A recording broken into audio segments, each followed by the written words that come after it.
Okay, so let's dive into an ancient text that honestly reads more like a high stakes political thriller. We're talking about a story that is absolutely packed with palace intrigue, secret identities, and a terrifying plot for genocide that gets turned completely on its head at the very last second. So, how does all that connect? Well, that's the big question, right? And it's exactly what we're going to unpack here. We're going to follow the incredible chain of events, from a defiant queen to a villain's spectacular downfall, and see just how history was changed by a few brave people who were, you could say, in the right place at the right time. All right, so let's set the scene. Our story kicks off in the massive, opulent Persian Empire. It's ruled by the powerful, but let's just say pretty volatile King Ahasuerus. You've got unimaginable wealth and absolute power, but it's an act of defiance that really gets this whole thing started. Believe it or not, this all begins with a party. I mean, a massive party. We're talking a 180-day festival. And right at the climax, the king, probably a little too deep into his wine, summons Queen Vashti to basically show her off. And she says no. In public. This is a huge deal, and it leads to her being immediately deposed. Just like that, there's a power vacuum, and a search for a new queen begins across the entire kingdom. Now, here is the first major plot twist. The woman who eventually wins the title of queen, Esther, is hiding something huge. She is Jewish, but on the strict advice of her cousin and guardian, Mordecai, she tells no one. Absolutely no one. This secret identity is kind of like a ticking time bomb, and, as you'll see, it's going to become absolutely central to the story. Okay, every good story needs a good villain, right? Well, meet Haman. He's just been promoted to the highest position in the kingdom, second only to the king himself. And let's just say, with that great power comes an incredibly fragile ego.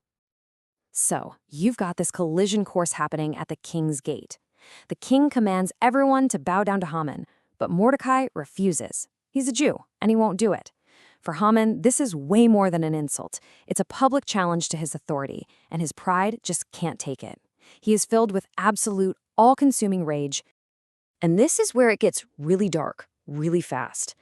Haman's hatred goes from 0 to 100. He decides it's not enough to punish just Mordecai. No, he wants to annihilate his entire people.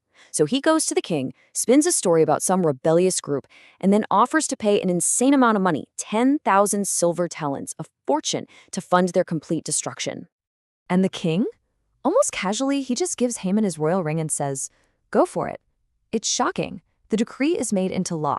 Letters go out to all 127 provinces, setting a specific date for this state-sanctioned genocide. And here's the kicker. Under Persian law, a decree sealed with the king's ring can never, ever be changed. It looks like the fate of the Jewish people is sealed. So once the decree goes public, there's just mourning and terror everywhere.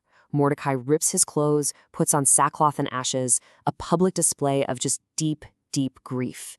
And he manages to get a message to the one person who might, just might, have a chance to stop this. Queen Esther, the queen with the secret. But wait, there's a catch. A deadly one. Esther can't just walk into the throne room and start talking. The protocol is absolute. Anyone who approaches the king uninvited faces an automatic death sentence. The only way you survive is if he holds out his golden scepter to you. And to make matters worse, Esther tells Mordecai she hasn't even been summoned to see the king in a whole month. Mordecai's reply is, wow. It's basically a gut punch. He tells her, don't think for a second that just because you're in the palace you'll be safe. He says that if she stays quiet, help will come from somewhere else, but she and her family will be destroyed. And then he asks this fateful question, basically saying, maybe this is it. Maybe this is the whole reason you became queen. And this is the moment everything changes. After asking all the Jews in the city to fast with her for 3 days, Esther makes her choice. She's going to risk it all. That famous line, "If I perish, isn't about defeat. It's about pure, profound courage. She is accepting the very real possibility of death to try and save her people. So let's see how this all starts to flip on its head. Esther's plan is brilliant. She doesn't just rush in with accusations. No, she's playing chess, not checkers. She risks her life, approaches the king, and he extends the scepter. But instead of laying it all out, she just invites him and Haman to a banquet. And at that banquet, she invites them to a second one. She's building the suspense. In between these two big banquets, something completely random happens. Or is it random? The king can't sleep. He has insomnia. So, to pass the time, he asks his servants to read to him from the royal chronicles, the official records of his reign. And this is where everything starts to unravel for Haman. As they're reading, they stumble across this old entry about how Mordecai uncovered an assassination plot and saved the king's life. And the king has this light bulb moment. He asks, "Wait a minute, what did we ever do for this guy? What honor did we give him?" And his servants reply, Nothing. Nothing at all." The king now realizes he owes a massive debt to the very man Haman wants to kill. Oh, and this next part is just perfect. The timing is unbelievable. Haman shows up at the palace super early, all excited to ask for permission to hang Mordecai. But before he can even open his mouth, the king asks him, "Haman, what should I do for a man I really want to honor?" And Haman's ego just takes over.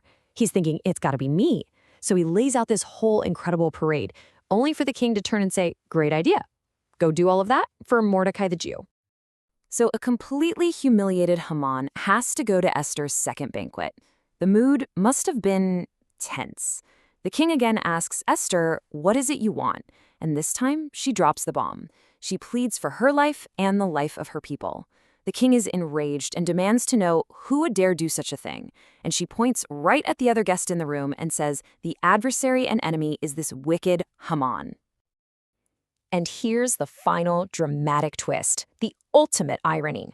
One of the king's attendants points out, "Hey, you know those gallows Haman built? The 75-foot-tall ones for Mordecai? They're right outside." The furious king gives the order, and the villain is executed on the very instrument of death he'd prepared for his enemy. You just can't make this stuff up. Okay, so the villain is gone. Great. But there's still a huge problem. Haman's decree, the one ordering the genocide, it's still out there. It's still the law of the land. And remember, a Persian royal decree cannot be revoked. The kill order is still on the books. So what do you do with a law you can't erase? It's brilliant, really. The king gives his ring to Mordecai and tells him and Esther to solve it.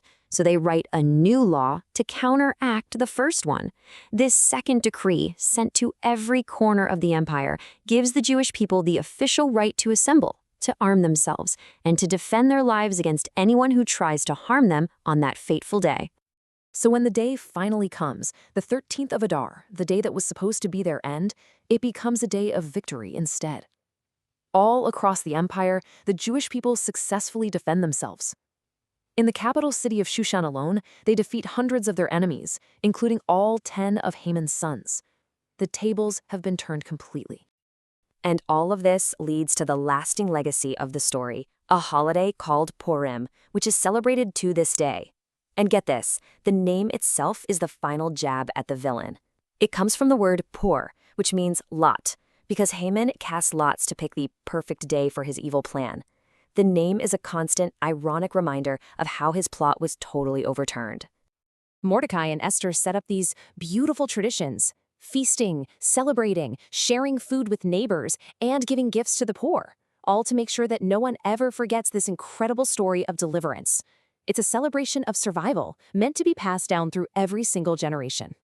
In the end, the story of Esther leaves us with this really powerful thought. It's a story that doesn't really have overt, flashy miracles.